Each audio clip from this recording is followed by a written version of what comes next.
জয় গুরু। আজ আমি বলবো মেয়েদের নিয়ে কি ছাত্রছাত্রীদের নিয়ে। মেয়েরা যতই স্বাধীনতা পাক তৎসত্ত্বেও মেয়েদের আত্মরক্ষার জন্য কিছু শিক্ষা নেওয়া প্রয়োজন।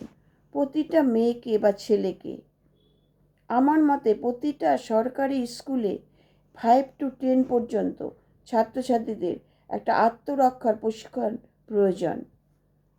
প্রত্যেকটা সরকারি স্কুলে 5 থেকে 10 পর্যন্ত, যেমন খেলাধুলা, শরীরচর্চা, ব্যায়াম, ক্যারাটে, এগুলো যদি শেখানো হয় তাহলে ছেলেমেয়েরা এই 5 বছরে অনেকটা আত্মনির্ভরশীল হয়ে উঠবে। প্রতিটা সরকারি বিদ্যালয়ে এই প্রশিক্ষণ দেওয়া প্রয়োজন। এগুলো ওয়ার্ক এডুকেশনের মধ্যে, ফিজিক্যাল এডুকেশনের মধ্যে পড়ে। যুগের সাথে তাল মিলিয়ে চলতে গেলে এই শিক্ষাগুলো খুবই প্রয়োজন। তাই প্রতিটা স্কুলে পুঁথিগত বিদ্যার সাথে সাথে থাকবে চরিত্র গঠন, শিক্ষা, সংস্কার, স্কুলের সাংস্কৃতিক উৎসব, রবীন্দ্র জয়ন্তী,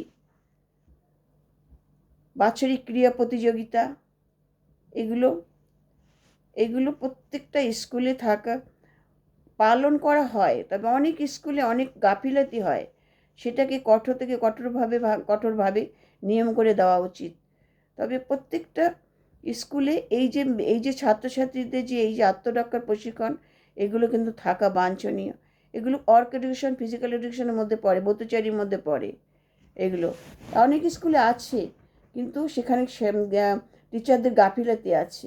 প্রত্যেকটা স্কুলে এই যে প্রশিক্ষণগুলো এটা দেওয়া উচিত। তাহলে মেয়েরা বা ছেলেরা আত্মনির্ভরশীল হয়ে উঠবে, নিজেরা রক্ষা করতে পারবে।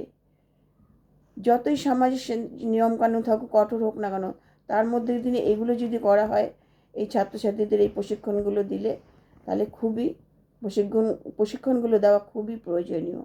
বিশেষ করে প্রত্যেকটা সরকারি বিদ্যালয়ে 5 থেকে 10 পর্যন্ত যদি এই প্রশিক্ষণগুলো দেওয়া হয়, তাহলে প্রত্যেকটা ছেলে মেয়ে নিজে আত্মনির্ভরশীল হয়ে উঠবে। ভবিষ্যতে তারা নিজেরা রক্ষা করে চলতে পারবে। এটা আমাদের সময় কিন্তু ছিল, আমাদের সময়, সেই সময়ের কথা। সেই সময় আমাদের ব্যায়াম করানো হতো, খেলাধুলো হতো, শরীরচর্চা হতো, ব্রতচারী হতো আমাদের সময়ও। এখনও সেটাই করা উচিত। জয় গুরু।